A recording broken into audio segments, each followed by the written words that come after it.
International call centre चला रहे हैं तथा यूएस सिटीजन्स को ठगी कर रहे हैं और जहां पे ये ऐसे इंटरनेशनल कॉलिंग करके लोगों के साथ में फ्रॉड किया जाएगा। लोगों के पूछताछ से एक और नाम सामने आ रहा है जिसका चार्ल्स है, लेकिन अभी उसके बारे में हमें पूरी जानकारी प्राप्त नहीं हुई है। एडवर्टाइजमेंट्स फेसबुक, इंस्टाग्राम, लिंक्डइन पे भी फ्लोट करते थे जहाँ पे ये बताते थे कि इनको अपनी कॉल सेंटर में वैकेंसी है जहाँ पे कोई एजुकेशनल क्वालिफिकेशन की रिक्वायरमेंट नहीं है।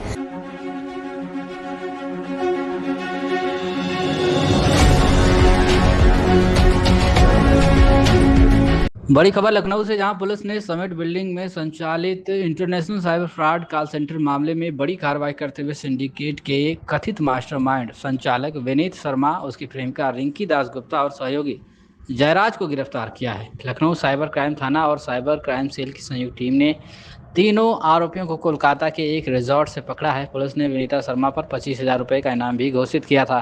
गिरफ्तारी के बाद तीनों आरोपियों को ट्रांजिट रिमांड पर लखनऊ लाया गया था। बता दें कि पुलिस जांच में सामने आया है कि विनीत शर्मा और जयराज गुजरात के रहने वाले हैं, जबकि रिंकी दास गुप्ता पश्चिम बंगाल में कई क्लब, पब और पार्लर संचालित करती है। पुलिस के अनुसार विनीत शर्मा एक बड़े कारोबारी परिवार से जुड़ा हुआ है और उसने करीब 1 करोड़ रुपए के निवेश से कारोबार शुरू किया था, लेकिन बाद में साइबर फ्रॉड कॉल सेंटर के नेटवर्क में शामिल हो गया। जांच में पता चला कि साइबर ठगी से अर्जित रकम को रिंकी ने के कारोबार में लगाया जाता था। पुलिस का दावा है कि विनीत और रिंकी के सिंडिकेट को अमेरिका में रहने वाला चार्ल्स नामक व्यक्ति संचालित करता था। चार्ल्स अमेरिकी नागरिकों का डाटा उपलब्ध कराता था और हवाला के जरिए भारत में रकम भेजने की भी व्यवस्था करता था। फिलहाल चार्ल्स फरार है और पुलिस उसकी तलाश कर रही है। समिट बिल्डिंग साइबर फ्रॉड के मामले में लखनऊ पुलिस अब तक कुल 119 आरोपियों को गिरफ्तार कर चुकी है। पुलिस पूरे नेटवर्क, विदेशी कनेक्शन और पैसे की लेन देन की जांच कर रही है। तो लखनऊ पुलिस की क्राइम ब्रांच के द्वारा विभूतिगंज स्थित समिट बिल्डिंग की 11वीं मंजिल पर दबिश दी गई, जहां पे यह पाया गया कि वहां पे कुल 119 लोग हैं जो कि एक फेक इंटरनेशनल कॉल सेंटर चला रहे हैं तथा यूएस सिटीजन्स को ठगी कर रहे हैं। पूछताछ के दौरान वहां पे जो मेन 2 अभियुक्त है, विक्रम परमार और ललित खेजरजानी, से ये मालूम चला कि एक विनीत विशिष्ट नाम का व्यक्ति है जो कि इनका मुख्य संचालक। तो वह लखनऊ पुलिस के द्वारा वेस्ट बंगाल में दबिश दी गई तथा वहाँ से विनीत तथा उसके 2 सहयोगी रिंकी दास गुप्ता और जयराज नायकर की गिरफ्तारी कर लखनऊ लाया गया है। आरोपी जो पुलिस की गिरफ्त में आए हैं, इनका क्या कुछ आपराधिक इतिहास अभी तक निकल गया, क्या पूर्व में भी जेल जा चुके हैं?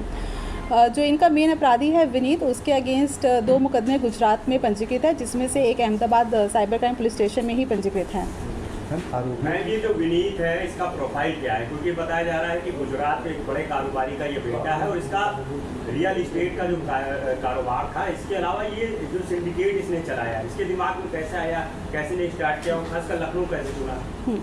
विनीत का जो प्रोफेशनल वैसे मेन है वो रियल स्टेट है। इसके 3 रियल स्टेट की फर्म से भी है वहाँ पे। विनीत की मुलाकात विक्रम से वहीं पे हुई थी। वहीं पे इन लोगों के द्वारा प्लानिंग किया गया कि लखनऊ में एक कॉल सेंटर खोला जाएगा और जहाँ पे ये ऐसे इंटरनेशनल कॉलिंग करके लोगों के साथ में फ्रॉड किया जाएगा। रिंकी दास गुप्ता जो पकड़ी गई है, रिंकी और विनीत की आपस में क्या मतलब मित्रता है, दोस्ती है, किस तरह से आपस में ये संपर्क में आए थे? और जो तीसरा पकड़ा गया है जयराज, उसकी क्या भूमिका है? जो जयराज नायकर है वो विनीत का सहयोगी है। उसके नाम पर ही लखनऊ में जो रेंट एग्रीमेंट किया गया था तथा उसको महीने का खर्चा दे दिया जाता था। इसके अलावा वो विनीत के सहयोगी के तौर पे काम करता था। उसका रियल एस्टेट का बिजनेस जो है वो सुपरवाइज किया करता था। रिंकी दास गुप्ता विनीत की दोस्त है जो कि हवाला का पैसा इधर उधर करने में उसकी मदद किया करती थी। ये बताया जा रिंकी दास जो है बंगाल में इसके कई बार हैं, कई तमाम अलग अलग जो है चीज़ें हैं, उसमें भी पैसा जो है ये विनीत शर्मा जो है खपवा रहा था, ये पूरा जो फ्रॉड का पैसा था। जी, रिंकी दास गुप्ता का बंगाल में एक टॉक्सिक बार नाम से एक बार है और एक उसका सलून भी है लश लुक्स का, और उसी में ही पैसों के ये इधर उधर से इन्वेस्टमेंट किया करते थे।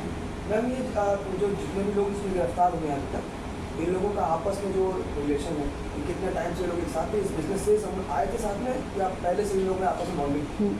हाँ, ये लोग काफ़ी पुराने मित्र हैं। जैसे कि बताया गया, विनीत, विक्रम ये 10-12 साल से एक दूसरे को जानते थे। ये लोग कॉमन फ्रेंड के थ्रू टच में आए थे और तभी से ये लोग कुछ ना कुछ ऐसे कारोबार में लिप्त थे।